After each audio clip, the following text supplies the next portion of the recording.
जय हिंद दोस्तों। 21 तोपों की सलामी के साथ प्रेमचंद स्पेशल सीरीज में आप सभी का बहुत स्वागत है।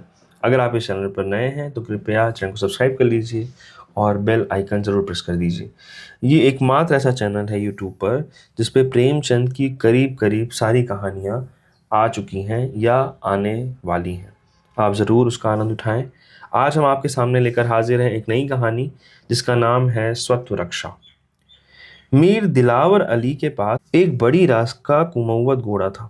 कहते तो यही थे कि मैंने अपनी जिंदगी का आधी कमाई इस पर खर्च की है, पर वास्तव में उन्होंने इसे पलटन के सस्ते दामों मोल लिया था। यूँ कहिए कि यह पलटन का निकाला हुआ घोड़ा था। शायद पलटन के अधिकारियों ने इसे अपने यहाँ रखना उचित न समझकर नीलाम कर दिया था। मीर साहब कचहरी में मुहर्रिर थे। शहर के बाहर मकान था। उन्हें कचहरी तक आने में 3 मील की मंजिल तय करनी पड़ती थी। सो एक जानवर की फिक्र थी। यह घोड़ा सुबीते से मिल गया तो ले लिया। पिछले 3 वर्षों से वह मीर साहब की ही सवारी में था। देखने में तो उसमें कोई ऐब न था, पर कदाचित उसमें आत्मसम्मान की मात्रा अधिक थी। उसे उसकी इच्छा के विरुद्ध या अपमान सूचक काम में लगाना दुस्तर था। खैर, मीर साहब ने सस्ते दामों में कलां रास का घोड़ा पाया तो फूले न समाये लाकर द्वार पर बांध दिया। साइज का इंतजाम करना कठिन था। बेचारे खुद ही शाम सवेरे उस पर 2-4 हाथ फेर लेते थे। शायद घोड़ा इस सम्मान से प्रसन्न होता था। इसी कारण रातिक की मात्रा बहुत कम होने पर भी वह असंतुष्ट नहीं जान पड़ता था। उसे मीर साहब से कुछ सहानुभूति हो गई थी। इस स्वामी भक्ति में उसका शरीर बहुत क्षीण हो चुका था, पर वह मीर साहब को नियत समय पर प्रसन्नता पूर्वक कचहरी पहुंचा दिया करता था। उसकी चाल उसके आत्मिक संतोष की द्योतक थी। दौड़ना वह अपनी स्वाभाविक गंभीरता के प्रतिकूल समझता था। उसकी दृष्टि में यह उच्छृंखला थी। स्वामी भक्ति में उसने अपने कितने ही चिर संचित स्वत्वों का बलिदान कर दिया था। अब अगर किसी स्वत्व से प्रेम था तो वह रविवार का शांति निवास था। मीर साहब इतवार को कचहरी न जाते थे। घोड़े को मलते नहलाते तैराते थे। इसमें उसे हार्दिक आनंद प्राप्त होता था। वहां कचहरी में पेड़ के नीचे बंधे हुए सूखी घास पर मुंह मारना पड़ता था। लू से सारा शरीर झुलस जाता था। कहाँ इस दिन छप्परों की शीतल छांव में हरी भरी धूप खाने को मिलती थी। अतएव इतवार को आराम वह अपना हक समझता था और मुमकिन न था कि कोई उसका यह हक छीन सके। मीर साहब ने कभी कभी बाजार जाने के लिए इस दिन उस पर सवार होने की चेष्टा की, पर इस उद्योग में बुरी तरह मुंह की खाई। घोड़े ने मुंह में लगाम तक न ली। अंत में मीर साहब ने अपनी हार स्वीकार कर ली। वह उसके आत्मसम्मान को आघात पहुंचाकर अपने अवयवों को परीक्षा में न डालना चाहते थे।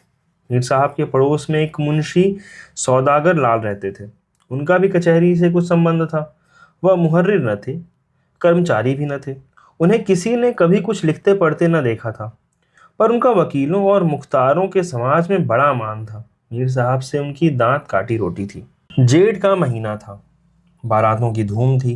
बाजे वाले सीधे मुंह बात न करते थे। आतिशबाज के द्वार पर गरज के बावले लोग चरखी की भांति चक्कर लगाते थे। भांड और कथक लोगों को उंगलियों पर नचाते थे।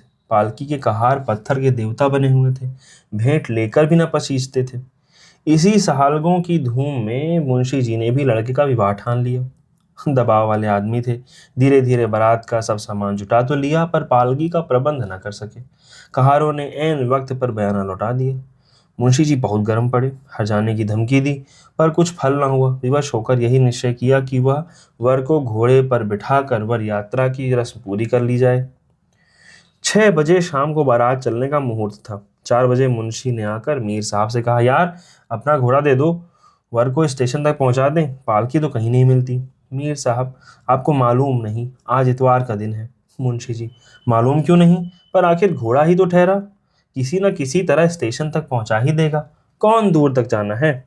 मीर साहब, यूं आपका जानवर है, ले जाइए, पर मुझे उम्मीद नहीं कि आज वह पुट्ठे पर हाथ तक रखने दे। मुंशी जी, अजीब मार के आगे भूत भागता है, आप डरते हैं, इसीलिए आपसे बदमाशी करता है। बच्चा पीठ पर बैठ जाएंगे तो कितना ही उछल कूदे, पर उन्हें हिला न सकेगा। मीर साहब, अच्छी बात है, ले जाइए, और अगर उसकी यह जिद आप लोगों ने तोड़ दी तो मैं आपका बड़ा एहसान मानूंगा। मुंशी जी ज्यों ही असबल में पहुंचे, घोड़े ने सशंक नेत्रों से देखा और एक बार हिनहिना कर घोषित किया कि तुम आज मेरी शांति में विघ्न डालने वाले कौन होते हो।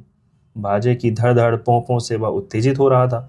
मुंशी जी ने जब पगहे को खोलना शुरू किया तो उसने कनौतियां खड़ी की और अभिमान सूचक भाव से हरी हरी घास खाने लगा। मुंशी जी भी चतुर खिलाड़ी थे। तुरंत घर से थोड़ा सा दाना मंगवाया और घोड़े के सामने रख दिया।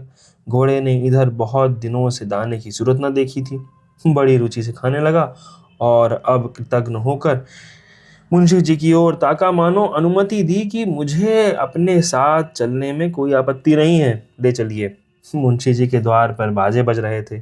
वर वस्त्राभूषण पहने हुए घोड़े की प्रतीक्षा कर रहा था। मोहल्ले की स्त्रियां उसे विदा करने के लिए आरती लिए हुए खड़ी थीं।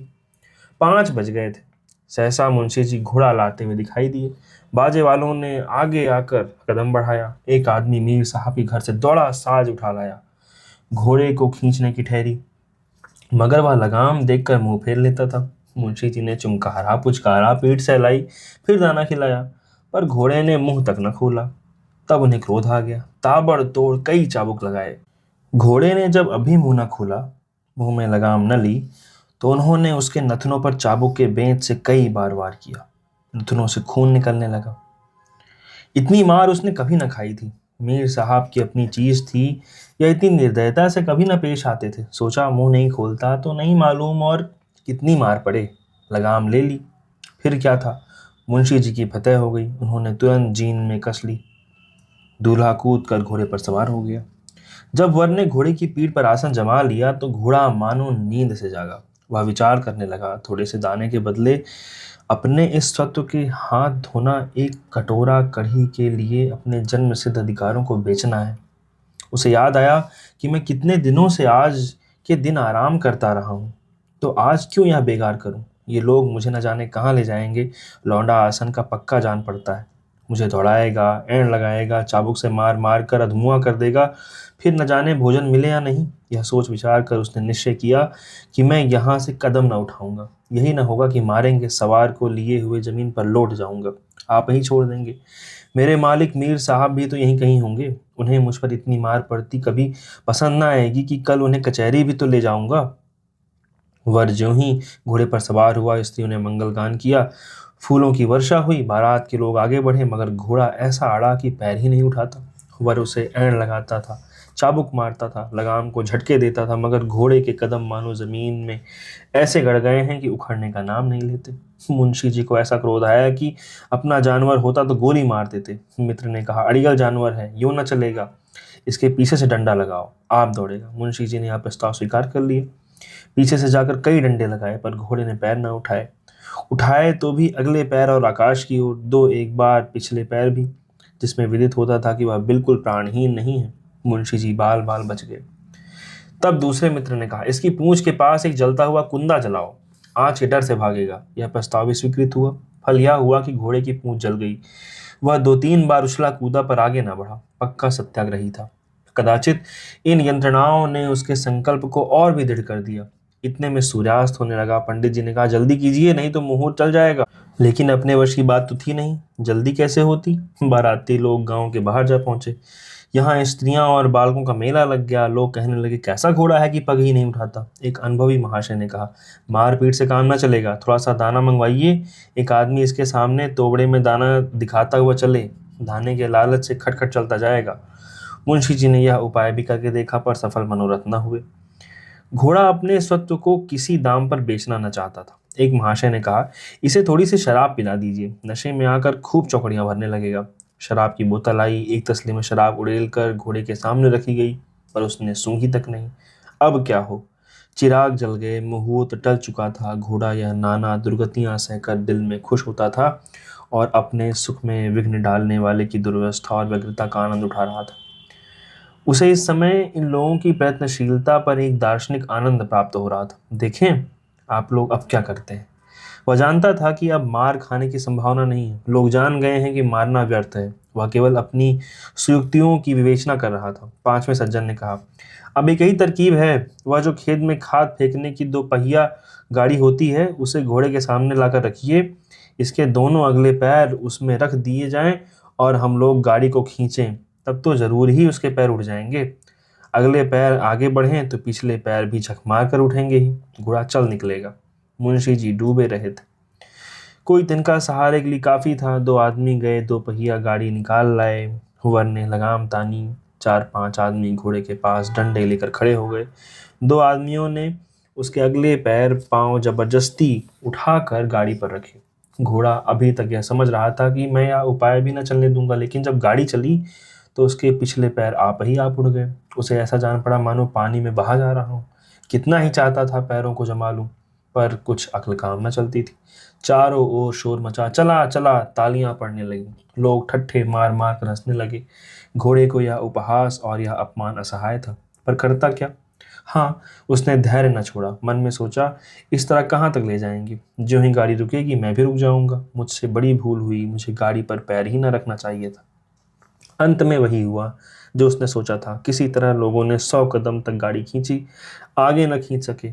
100-200 कदम ही खींचना होता तो शायद लोगों की हिम्मत बंध जाती, पर स्टेशन पूरे 3 मील पर था। इतनी दूर तक घोड़े को खींच ले जाना दुस्तर था। ज्यों ही गाड़ी रुकी, घोड़ा भी रुक गया। वर ने फिर लगाम को झटके दिए, एंड लगाई, चाबुकों की वर्षा कर दी, पर घोड़े ने अपनी एड़ न छोड़ी। उसके नथुनों से खून निकल रहा था, चाबुकों से सारा शरीर छिल गया था, पिछले पैरों में घाव हो गए थे, पर वह दृढ़ प्रतिज्ञ घोड़ा अपनी आन पर अड़ा हुआ था। पुरोहित ने कहा, 8 बज गए, मुहूर्त टल गया। दीन दुर्बल घोड़े ने मैदान मार लिया। मुंशी जी क्रोधोन्मत्त होकर रो पड़े। वर एक कदम भी पैदल नहीं चल सकता। विवाह के अवसर पर भूमि पर पांव रखना वर्जित है। प्रतिष्ठा भंग होगी, निंदा होती है, कुल को कलंक लगता है, पर अब पैदल चलने के सिवाय अन्य उपाय न था। वे आकर घोड़े के सामने खड़े हो गए और कुंठित स्वर में बोले, महाशय, अपना भाग्य बखानो कि मीर साहब के घर हो। यदि मैं तुम्हारा मालिक होता तो तुम्हारी हड्डी पसली का पता न लगता। इसके साथ ही मुझे आज मालूम हुआ कि पशु भी अपने स्वत्व की रक्षा किस प्रकार कर सकता है। मैं न जानता था तुम व्रतधारी हो। बेटा उतरो, बारात स्टेशन पहुंच रही होगी। चलो पैदल ही चलें। हम आपस ही के 10-12 आदमी हैं, हंसने वाला कोई नहीं। ये रंगीन कपड़े उतार दो, रास्ते में लोग हंसेंगे कि पाँव पाँव ब्याह करने जाता है।